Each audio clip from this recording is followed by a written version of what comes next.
वालेकुम सोना सिंध वासियों, साथ सलामत।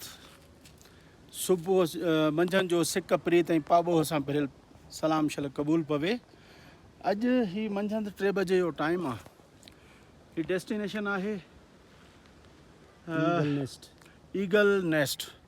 यकीन कयो बाबूसर टॉप ते वञण बि सवलो आहे, ॾुखे में ॾुखी उहा डेस्टिनेशन आहे, पर ही ख़तरनाक आहे, तमामु ख़तरनाक आहे। चाढ़ियूं चढ़णु ॾुखियूं आहिनि, लेकिन ज़िंदगी हिते बि जीवत आहे। हज़ारे माण्हू रहनि था, हज़ारे होटलूं आहिनि, हज़ारे माण्हू हिते आया आहिनि, माण्हू अचनि था।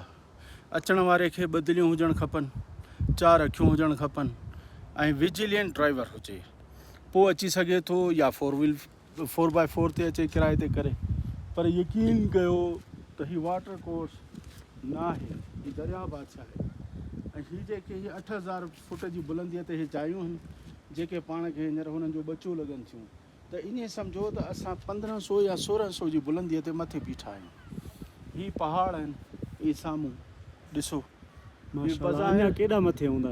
बज़ाहिर त ही तमामु वेझो था लॻनि, पर ही तमामु घणो मथे आहे, तव्हांजी सोच खां मथे 2-3 किलोमीटर हूंदा घटि में घटि। सही। साथ सलामत, ज़िंदाबाद।